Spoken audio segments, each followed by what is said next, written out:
I'm Doc Rivera. I'm the curator of the International Independent Showmans Museum.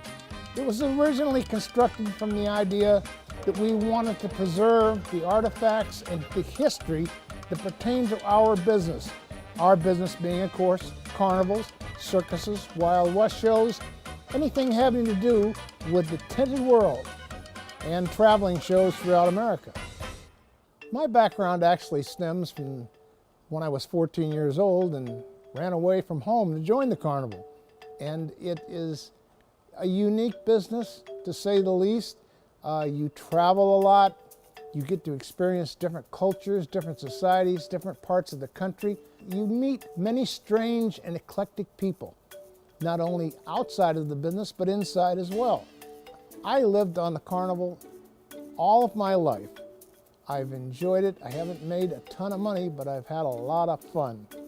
During the formative years of this country, especially around the turn of the 20th century, people lived on farms and in outlying rural areas, so the only form of entertainment these individuals were ever going to have was from traveling shows, such as circuses, carnivals, even patent medicine shows. They came to town once or twice a year.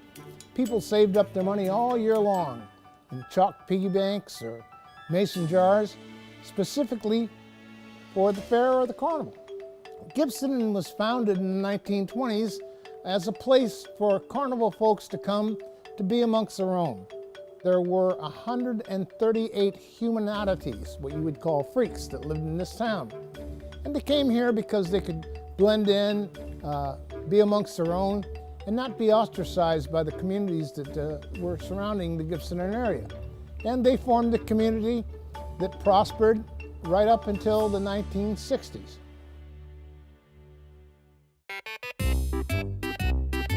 As carnivals and circuses disappear throughout the American landscape, we find more and more that people are attracted to the history of this. It's hard to imagine, but at one time, the big tented circuses contributed almost as much financially as the steel companies and the railroads. And what exists today is just a shadow of its former self. If you want to come experience that bygone era, you have to come to the Carnival Museum in Riverview, Florida, and kind of get an experience the way carnivals and circuses were in their heyday. In this museum, you'll experience a 1903 Ferris wheel, and if you can use your imagination, you can almost hear the happy screams of over 1 million people that have ridden this particular Ferris wheel. You'll see merry-go-rounds. You'll see examples of sideshows. You'll see girl shows. You'll see a number of things that no longer exist on a Carnival Midway.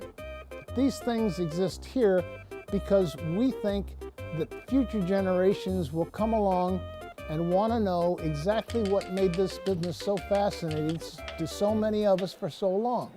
And this will be the only repository that they can come to and experience any of that.